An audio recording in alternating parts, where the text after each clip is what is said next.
The House of Mystery presents Inside Writing, the radio show where authors discuss their writing process in all genres.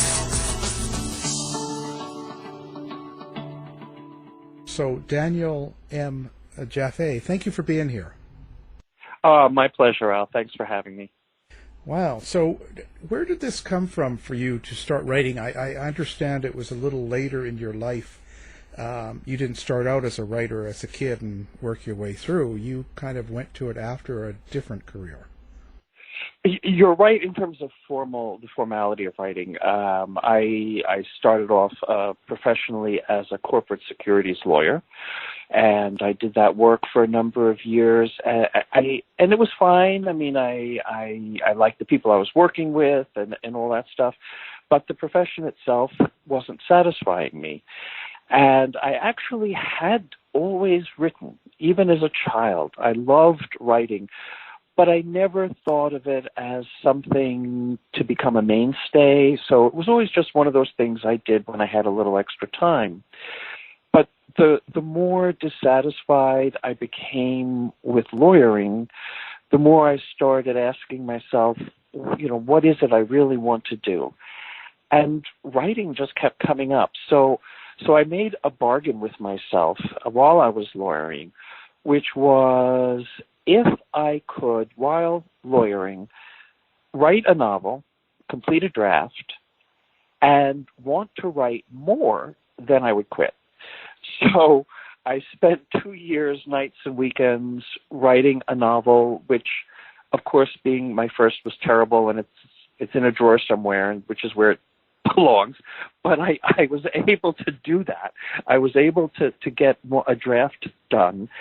And to think, I love the process. I just want to do more.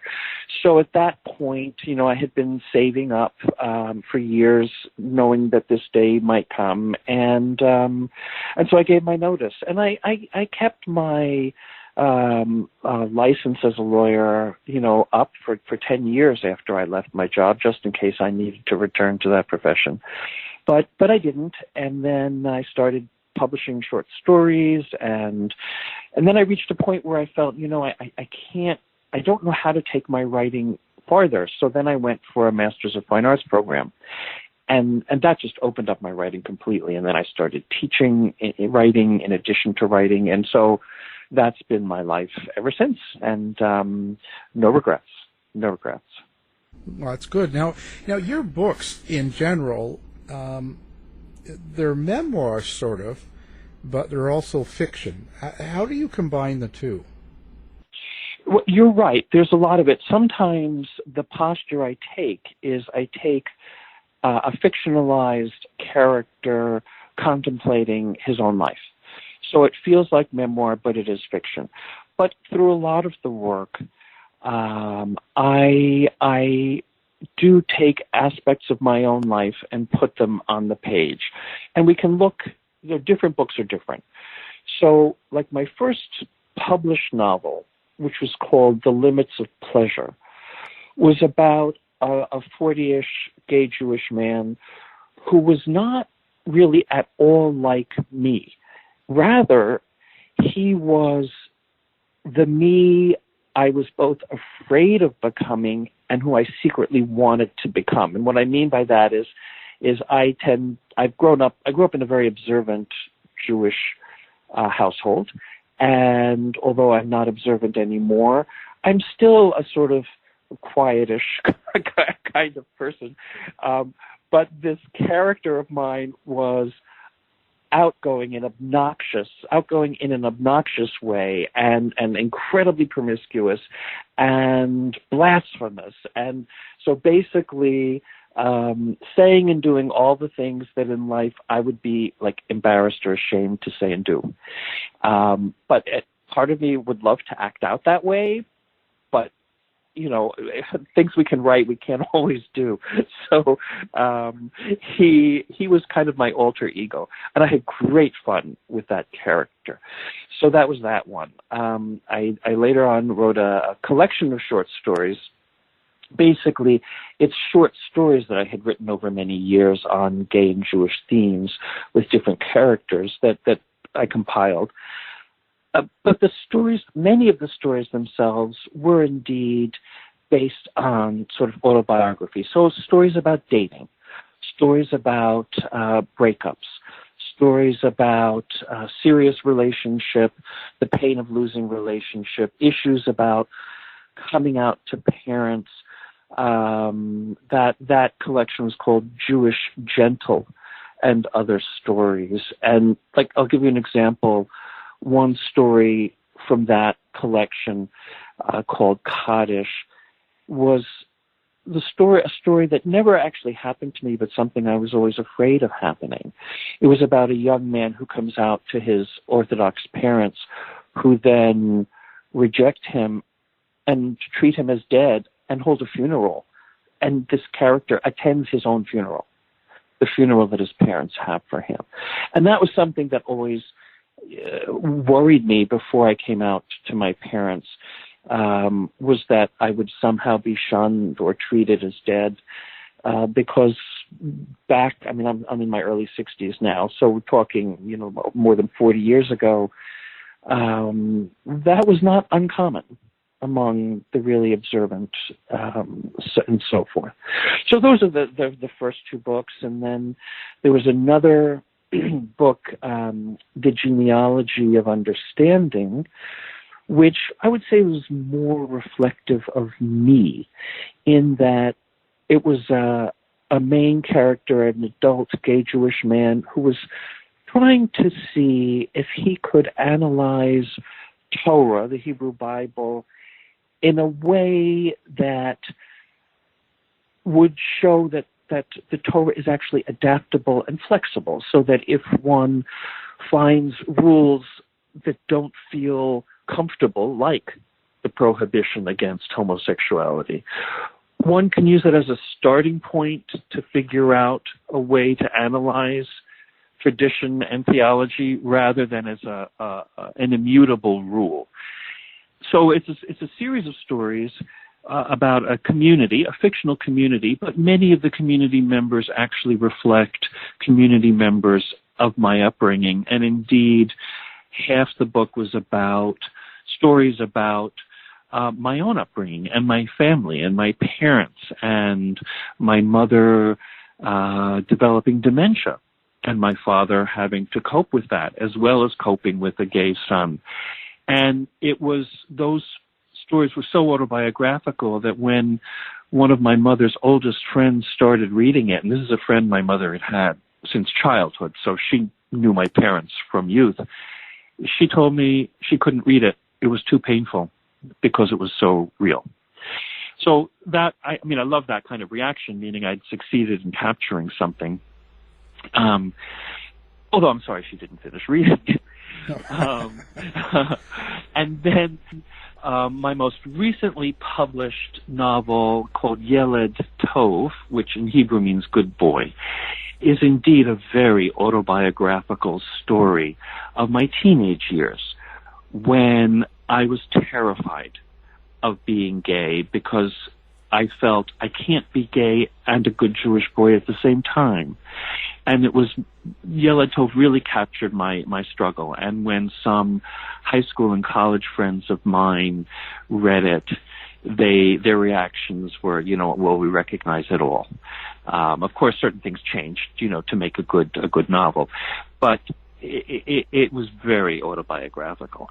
But then we come to my forthcoming book, which is completely different. This is a collection of short stories called Foreign Affairs, and it's coming out from a wonderful, wonderful press called Rattling Good Yarns Press. I saw that you actually interviewed my publisher, Ian Hensel, not that long ago.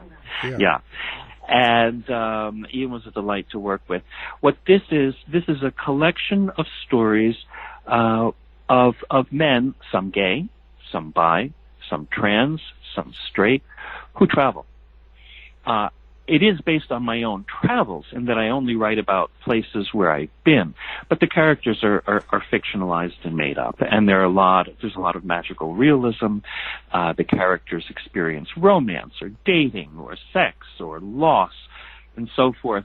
But each story is really tied to a place, so just to give you one example, there's a story that takes place in Prague where a gay Jewish young man goes and he has weird experiences, and over time he realizes he's been encountering a Holocaust surviving ghost. So that's nothing that ever happened to me. I'm happy to say.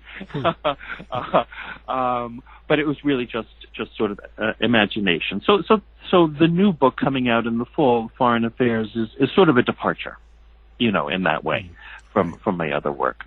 Yeah. Right. So, when you say the characters are fictional, so are they completely created out of the blue? Are they people that you've run across, some that you know? Is it where do you get that character from? It does vary. It really does vary. So, for example,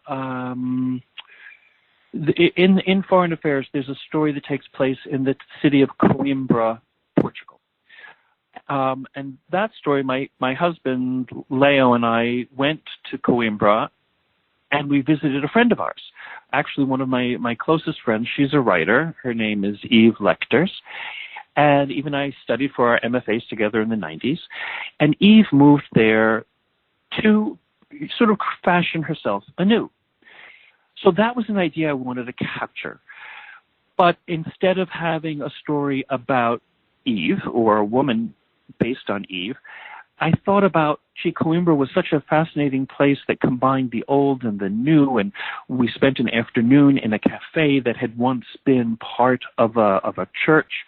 So a church was transforming itself. I thought, what a perfect setting to write about a transgendered character who had moved, an American transgendered character who moved to Coimbra to sort of restart her life.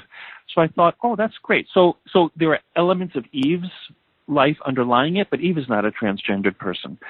So you see, I sort of started with somebody real, but then really changed it, and transformed. In some of my stories with parents, for example, a lot of the stories will indeed be based on my parents. In Yeled Tov, the novel, the autobiographical novel about coming out as a teenager, those parents are very much echoing my own. In some of the stories, I have characters who are rabbis. Those will be composites of rabbis I've known, some more open-minded and some more closed-minded. But I have to tell you, what's so interesting about the process of writing characters who are either based on real people or sort of variations of real people is that writing them has really helped me learn about myself and surprise myself. And I'll give you an example. In the novel and stories, The Genealogy of Understanding, which is the one where the main character is trying to really explore Torah, I have a story where the main character, a gay Jewish young man, goes to his rabbi, the rabbi of his childhood, his congregational rabbi, and asks the rabbi to perform a commitment ceremony for this young man and his boyfriend. And the rabbi refuses. Well, the refusal part is what I would have anticipated had I actually gone to my congregational rabbi of my childhood and asked. He would have refused. Okay. But, as you know, when we write fiction, in order to do justice to our characters, we really have to get inside their minds and hearts and try to understand their perspectives. So in writing the confrontation between this gay young man and his rabbi, I have the gay young man angrily saying to the rabbi, just because the old rules say that you can't marry us, rabbi, you don't have to listen to those old rules. Can't you think for yourself? Don't you have free will? And as I was writing, what came out of the rabbi's mouth was, obedience is also a choice and an expression of free will, which was a thought I had never had before. And all of a sudden I had new respect for my fictional rabbi as well as the rabbi of my childhood, and any observant person who does make the choice, yes, I want to follow old rules, and no, I don't want to change. I don't personally myself agree with that perspective, but I have to respect it. And so the process of writing gave me new respect. And similarly, when I would write stories of confrontation between a young gay Jewish man and his observant father, because that was my situation, and my father and I indeed did have conflicts in terms of conversations and arguments and so forth after I came out. But writing from the father's perspective and really getting into the mindset of a father who had hopes and dreams for his son, who sees those hopes and dreams dashed, who thinks his son has taken up ways that are problematic or dangerous or even against religious values, then the father feels a great deal of guilt for thinking, did I do something wrong? Did I not raise my son properly? And in writing those fathers in these stories, it really helped me better understand my own father, and I have to say it truly soothed angers I had had toward my father.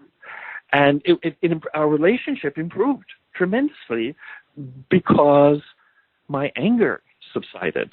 And my father made tremendous efforts and came around and actually grew to love the man who's now my husband, Leo. So we worked at it from both directions. But the writing really helped tremendously. So when I do write stories based on real people, that's really a good thing. But I can tell you another example that's kind of very different. When I was, as an adult, I learned, and having moved away from my family community in New Jersey, I lived in Boston for many years, and now I live in California. But while I was living in Boston, there was a scandal in my hometown. And what the scandal was that a local rabbi, not mine, not one I had ever met, a local rabbi not only had an affair with another woman, he was married, had 2 kids, he arranged to have the woman murdered. His wife. Oh. He arranged to have his wife murdered. And it was such a scandal. He was arrested, and he had 2 kids. One of them tried to defend him. One of them wouldn't have anything more to do with him. It was just awful, awful. So it got me thinking. I wanted to write a story, not that story, that had already happened, but a story about a rabbi who was unfaithful. And so I did, and so I created a fictional rabbi, but the story was sparked by a real event and real people, but it didn't track what really happened at all. Right. So they're all different ways, and then sometimes I just make things up out of the blue. Things just do, strike me, or someone tells me an anecdote, and it's like, oh wow, that would make a great story. Or here's one. One day, my husband walked into my home office and just with his laptop and said, "Look at this picture." And it was a picture of an old Jewish man seated in an airplane, wrapped completely in a see-through plastic bag. And that's like what? What is this? And so he said, "You have to write about this." So, and my husband's not Jewish, so if any Jewish ideas come to him, he says, "Dan, you have to write about this." Yeah, it's up to you. It's up to me. So I did research, and what I discovered was there is a phenomenon, not widespread, but it exists in the Jewish community. We can trace our lineage. Originally when the Hebrews left Egypt, there were 12 tribes. And among the tribes, there was Moses' brother Aaron. And Aaron was the head of the priests, of the priestly class. So through the millennia, we have kept track of who is a descendant of Aaron. And in Hebrew, the word for priest is, this class is Kohen. So if you see someone whose last name is Cohen or Khan or even Katz, there are all kinds of derivatives. These names indicate to fellow Jewish people that their lineage goes way back. Well, the priest, there's certain biblical rules for priests. And among the rules are that they're not supposed to go to a cemetery, because cemeteries are thought to be ritually impure or unclean, and priests have to maintain purity. Well, these are ancient ideas that go back to when there was the temple, an active temple in Jerusalem, and the priest needed to be pure and clean going to the temple. But those ideas have continued through the ages, and so for many who are observant and of the priestly class, they will follow these rules. Well, there are some people who take it to such an extreme that they think, oh, well, if I'm in an airplane, the airplane might be flying over a cemetery, so I have to shield myself from that. So they wrap themselves up, which is ludicrous, because even if you accept the premise, it's like, well, isn't the hull of an airplane sufficient shielding as opposed to a plastic bag inside the airplane? But okay, that's their belief system, and so they do it. So I thought I have to write about this. So I wrote a story about a gay young man who's returning to the United States after having attended a gay pride celebration in Israel, and he finds himself seated next to an old man who during the flight just sort of wraps himself up in a plastic bag. And it gets the two of them talking, and it gets the young man thinking. So this is like one of those stories completely made up. The characters are just completely out of thin air. And I had great fun with it, I have to say. The story is entitled Gift Wrapped. And I enjoy it. I have to say, of course, my work expresses my bias. And my bias is that those kinds of rules and practices are a little outdated. But that's my perspective.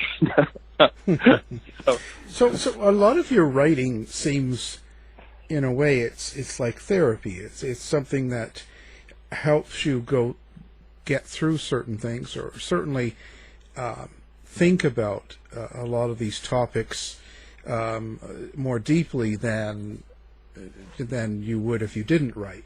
Is this also something you want your readers to get out of your books? Oh, that's an interesting question. I guess I do want to be thought-provoking. That is true. Different writings, I'm hoping, elicit different kinds of responses. I don't often get emails from unknown readers, but I did get some after my the autobiographical novel Yeled Tov about coming out. And in the novel, the character is late high school and then early college, and it's in early college that he comes to begins to come to terms with himself and to start accepting himself.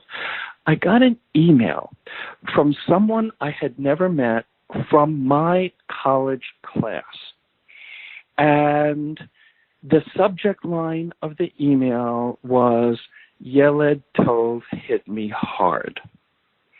And the substance of his message to me was, I just finished it. Your novel helped set me free. And I just started to cry. To think that my work could have triggered something that important and profound in somebody else was just like, okay, this is why I've been writing all these years, to be able to help this fellow. And he explained that he was also gay and Jewish and struggled, and he married women twice, and of course those marriages didn't work. It's like, no, he's not bisexual, he's gay, but he was repressing it and couldn't come to terms with it, and he'd sought other religious affiliations in order to maybe find some solace. But then for him to say that my novel was helping him figure out a way forward. It's like, okay, wow, yeah, let me do the work. Let me put it down on the page, and then if you can read it and it can show you something, that's fantastic. I love it when people tell me they read something and they start to cry, because I love just touching other people's emotions. I love it equally when they tell me they laugh. They laughed out loud for this, that, and the other. I try to combine humor with other emotions. So I would say my reasons for writing generally are twofold. I do it for myself, as you said. It's very therapeutic, and if I don't write, like for a period of time, I find myself getting kind of antsy. Even a little grouchy. I mean, my husband can attest to that. So writing calms and soothes me. But there also, on occasion, there'll be a real reason to write something. One that comes to mind, a story that's in the Genealogy of Understanding, was based on a trip my husband and I made to Argentina. My husband is a professor of literature and theater, and his specialty is the theater of the Hispanic world. So a few years ago, he was invited to participate in a conference in Buenos Aires, where neither of us had ever been. So we figured, okay, this is great. It's, we'll make a vacation out of it in addition to his conference and so forth. Well, when I was in law school, I was very active working for international Jewish human rights causes, working with other law students to do legal research and so forth that we would then send to international organizations to help support human rights. One of the projects that I had worked on was during in the late 70s, early 80s, there was a dictatorship in Argentina, and a lot of young people, if you ever saw or read Kiss of the Spider Woman, the movie, the novels about that, a lot of people would be just arrested for expressing political views or for suspicion. They would be disappeared, meaning they would be picked up. Their family would never see them again, would never hear about them again. What was actually happening is they were tortured and murdered, many of them just drugged and then dropped by helicopter into the river. And that was the end of them. So we had done, as a group in law school, a project where we did some legal analysis and submitted it to international Jewish organizations, including probably one of the most well-known, B'nai B'rith, which was trying to be supportive of the Jewish community in Buenos Aires. Okay, well, I had these documents, so I thought, well, gee, we're going to Buenos Aires. They've been sitting in my garage since the early 1980s. I mean, maybe they'd be of interest to the Jewish community, somebody in Buenos Aires. So I did research, and I found that there was indeed at the Jewish Community Center there an archivist. So I went online and made an appointment with her and so forth and so on. So when I got there, I took these documents and I met with this woman, and she looked them over and she said, we have an organization, parents of the Jewish disappeared, parents of those young Jewish men and women who were arrested and never found. She said, would you be interested in meeting with the president of this organization who lost his son so many years ago? And the idea made me incredibly uncomfortable, but I felt, well, it's one of those, duty kinds of things. So I said, sure. So she made a copy of the documents, and I made an appointment with this fellow, and he was a doctor, and I met him at his doctor's office. And as soon as I walked in, I saw he was kind of antagonistic, which I didn't understand. And then when I showed him the documents, and I thought to establish legitimacy, I would start by showing him letters from B'nai B'rith, which was an organization they know about in Buenos Aires. He exploded, and he started screaming at me. And this was all in Spanish. My Spanish is very rudimentary. But, when someone screams, it doesn't really matter what language they're screaming at you in. You know something's wrong. And then he was screaming and screaming, and it turns out that he had approached B'nai and other organizations to help find his child. And indeed, the very person who signed the letter I was showing him is someone he had met. And all this person from B'nai B'rith had said to him was, have patience, we'll do what we can. So this father who never found, his son was arrested as a teenager and never heard from again. And I should say, had the son lived, he would have been the age I was when I met this guy. So, here I was like rubbing it in his face. And he explained he had such rage, no Jewish organization did anything for him, and so forth. So I just started crying. And when he saw, the tears coming down my face, he recognized that I had not understood any of this, that I was not there trying to propagandize for international organizations. I was just very sincere in thinking, this might be of interest to you. Then he ended the conversation with the following. He said, in Treblinka, one of the Nazi concentration camps, they wrote on the wall, writing will outlast us. And then this father who had lost his son took his finger and shook it in my face and said, you're a writer, so write. And that was the end of the conversation. So I came back home, and I did. I wrote a story of a semi-fictional character, but I basically wrote capturing the experience I had just had. And I entitled the story with the name of his son. And the story was about him and the loss of his son. And so after it was published in a nice anthology, I sent a copy to this archivist in Buenos Aires asking if she would pass it along to the father, this doctor whom I had met. 3 months later, I get an email from this doctor thanking me, saying it had taken him 3 months to translate the story, how grateful he is that I listened to him, I heard him, that I wrote and kept his son's memory alive. So that I was writing for him. And thank goodness I was able to get the story to him, just so he could know someone was indeed taking the situation seriously, and someone was indeed remembering his son. I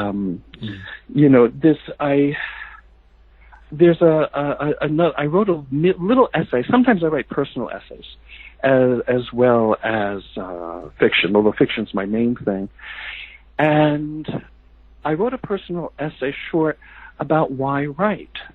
As a writing teacher, this is a subject that comes up all the time with students, and different people write for different reasons. I think most people who begin writing anyway are doing so because they have things they want to get off their chest. They have things they want to explore. It's important to them. Others do it for more commercial interest, also a legitimate reason, whatever.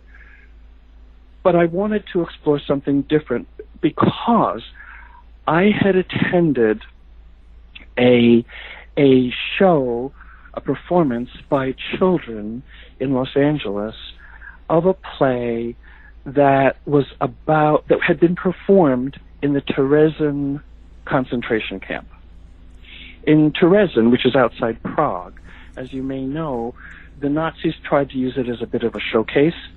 They had, I think at one point, 15,000 children there, and the kids would put on plays and so forth, and the Nazis would invite the Red Cross to make it look like everything was fine and everybody was happy. Well, in fact, they were not happy. They were miserable and being starved and terrorized and all that stuff. And it made me think, this is a reason to write. Look at these kids. Look at this play. We know it exists because it was written down. And so to write and document, it's kind of an important thing for the future. Who knows who will, come across what we write. But they might better understand today, 100 years from now, if they come across something that one of us writes today. So I think it's important to kind of just write as part of human history, in a way, that we, even if we're not writing about history, we are writing reflecting our perspectives and our daily lives. And so maybe 100 years from now, people will look back and say, what a fool that Jaffe guy was. But gosh, if he was typical, then there must have been a lot of fools around in Santa Barbara. Certainly is. No. Actually, when we talk about that, you are very much a big part of the stories you write. Yeah. So in the world the way it is now, and the things going on, from COVID to Black Lives Matter, right, to President Dumbo, right? You've got all of this stuff going on, and all of this, emotion flying around. How do you keep that out of your books, or do you incorporate it in the stories? Does it come through in your book? Well, I have to say, I'm not the best one to write, take a contemporary issue and just spontaneously write about it. I'm someone who needs to sort of contemplate and process. And that can be I'm talking about years, what's the significance of this?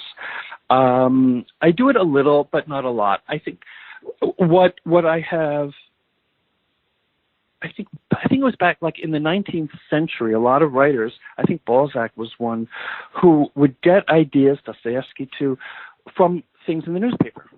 They'd see something, a really bizarre or interesting story or character, and then they'd fictionalize it. The problem today is, back then, okay, so a few people read the newspaper, but today, any story is just instantly all over the world. So everybody knows it immediately. So for me to try to write, by the time I write a story about, say, George Floyd, or a character like George Floyd, by the time I write it, by the time I get it out there, it's passé. And it will have been told a million times, and it will have been told better than I could possibly tell it.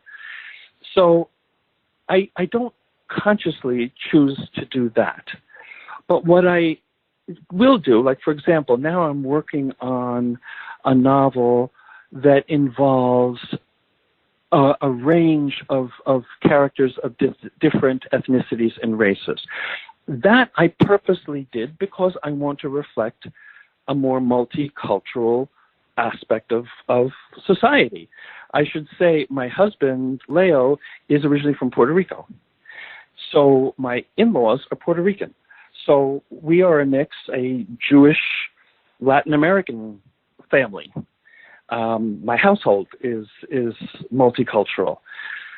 So I'm doing this. But as I'm doing it, I am very conscious, and this is the big challenge, of not misrepresenting anyone else's culture or ethnicity. I'm very comfortable writing about Puerto Ricans, but I'm not as comfortable writing about characters from other cultures because I fear either unconsciously lapsing into stereotypes, or the other thing that's coming up now more and more is co-opting, meaning using my voice as a white American writer to tell the story of somebody who has not had a chance to tell his or her own story, because so many writers who are not white do not have the same opportunities that I've had. So I don't want to do that. So when I do write about multicultural stuff, I do it from the perspective of a white man, so that any limitations are clearly the narrator's, which are also mine. So I don't pretend to be able to write a novel as a contemporary black man. I can't do that. I don't, there's this old adage, write what you know, and I tell my students, well, that means that if you don't know something and you want to write about it, learn about it, so that it becomes something you know. But I think there's some things that I don't feel comfortable enough with. I don't feel that I can learn enough about it to write it sufficiently. And one of those things is to get inside other communities' heads to be able to write from a narrator's point of view. I can write from the outside, looking at these people going through the world, but not enough to get inside. So that's a conscious limitation in answer to your question that I impose on myself, so that I won't try to do that.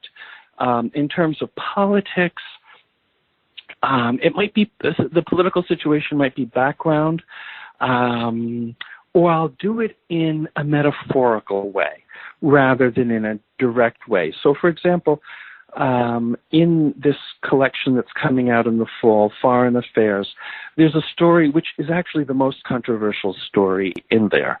And my editor, Ian, and I talked a number of times about it, so that he could see what my real intent was, and he was very good about including it.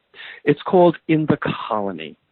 What it is a story about an American man who goes to Puerto Rico, which is an American colony, and is sitting on the beach, having a drink, and, enjoying his pina colada, sunny day by the beach. And all of a sudden, he notices a little girl is caught up in the waves and is going to drown. So he jumps off the balcony where he is, and he runs and he races and he saves her. Her mother is nearby, but the mother was paying attention to another child. Everybody is so grateful to him, and they treat him as a hero, and they want to treat him to drinks and to dinner and all this stuff. What the reader then comes to learn is, why was he watching this little girl? Why was he the one to notice? And it turns out he's a pedophile. And so that's the controversial aspect of the story. But I wrote it as metaphor for the U.S.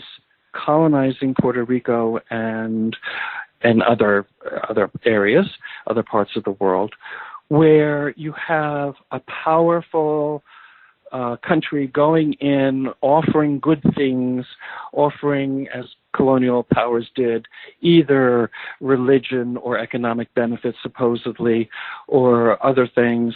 But what they're really doing is exploiting and taking advantage of the vulnerable, and ultimately going to hurt them terribly. And that's really what the story's about, ultimately.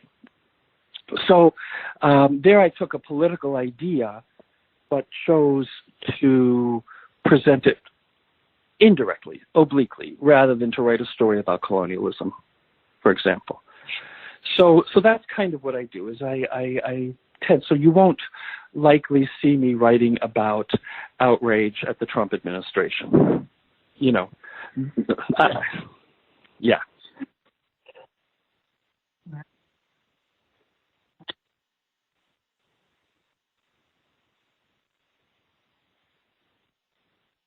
Right.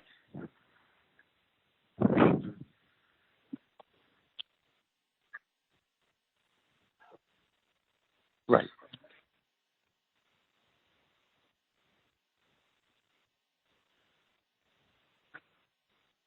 Uh-huh.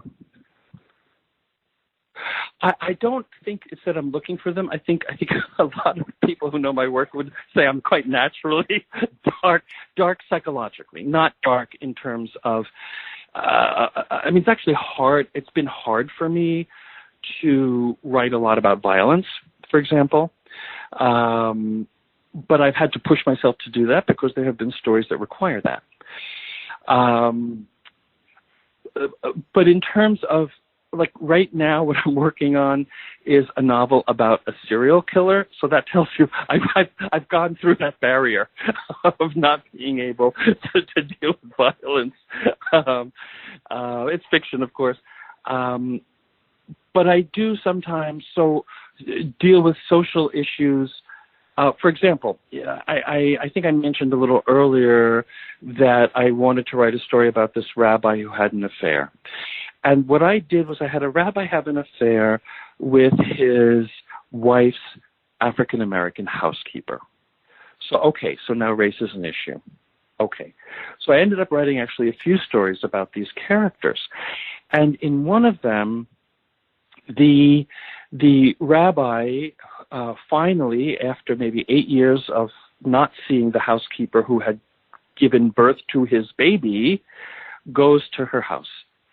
And he's been giving child support all these years, but it's been secret, and he's never before gone to see his daughter. So he's there meeting with the woman, and she says, there is something that has bothered me all these years. If I had been white and your daughter had been white, would you have come to see her? Would you have acknowledged her as your daughter?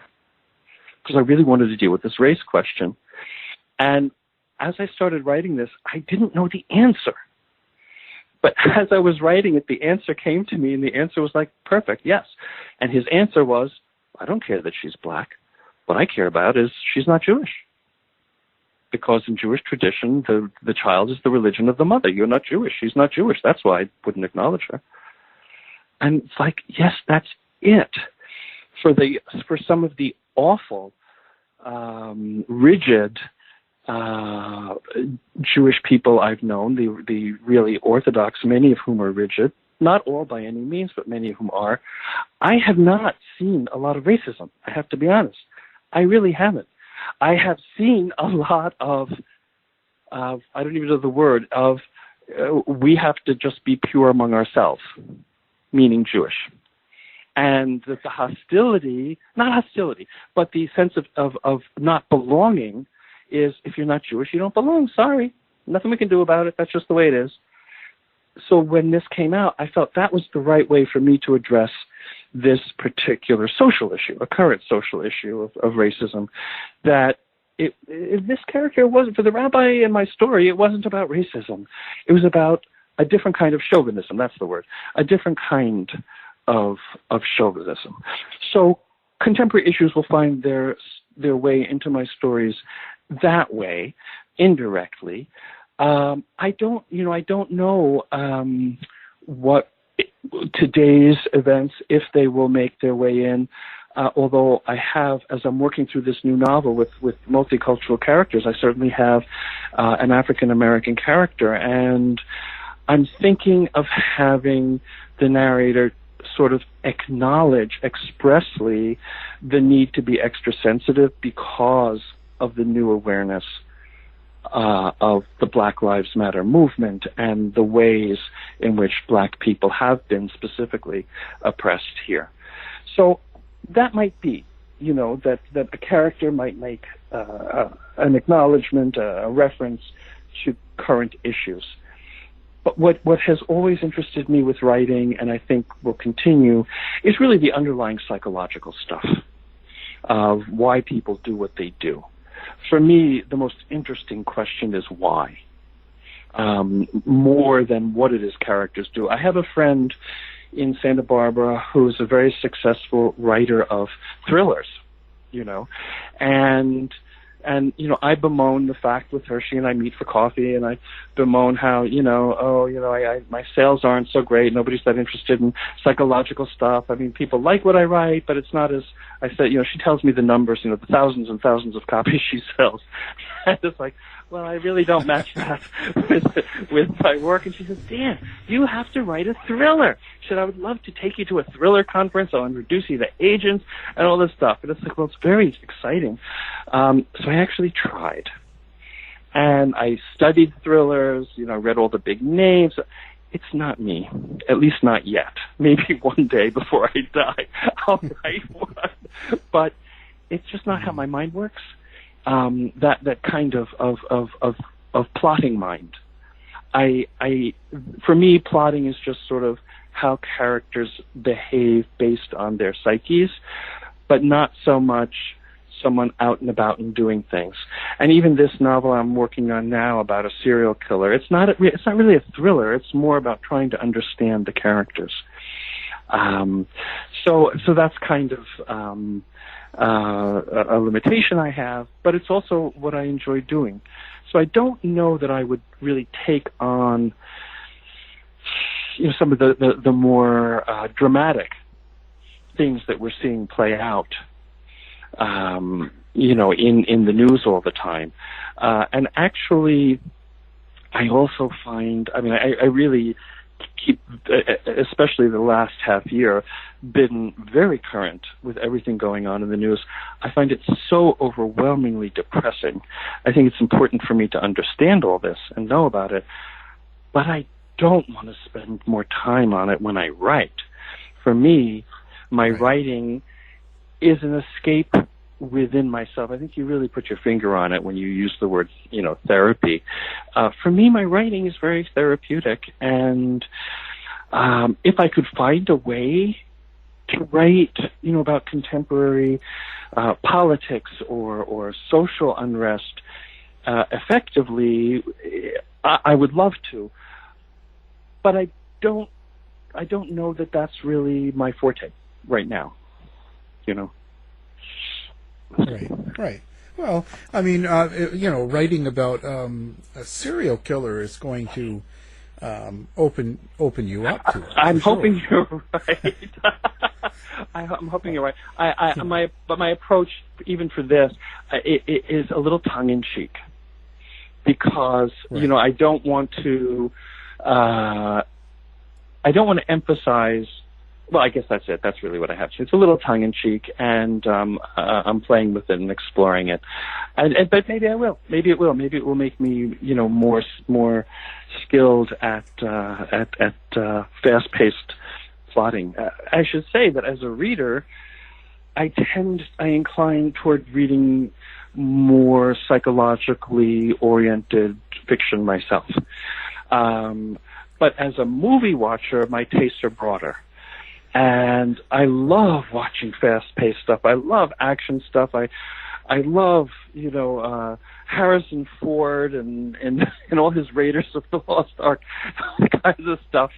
I love that stuff. I love Liam Neeson as he, goes around saving everybody. I really get into it. So my taste is a little broad that way. Well, that's a good thing. I always say that, it's more about how the sausage is made than how it's presented. So in the writing. So that's it's kind of good. Now, do you have a website or something that people can come find you at that you like them Certainly. It's simply DanielJaffe.com. And I have information up there about my various books, and should anyone want to contact me, there's a contact tab. They can do that, and there are even a few examples of me reading a few of my things publicly, so people could find me there. Fantastic. Now, we're going to have you on our website as well, so people listening and are on our website can just do one click and find you. Oh, that's great. Thank you so much, Not Al. a problem. Well, thank you. This has been a great conversation. Our guest has been author Daniel M. Jaffe. Thank you for being here. My pleasure, Al. I really enjoyed our conversation. You've been listening to the House of Mystery radio show. To find out more about our guests, hosts, or shows, go to www.houseofmystery.com. Show's over for now. Was it as good for you as it was for me? Well, good night. This has been a production of Something Weird Media. I'll be back.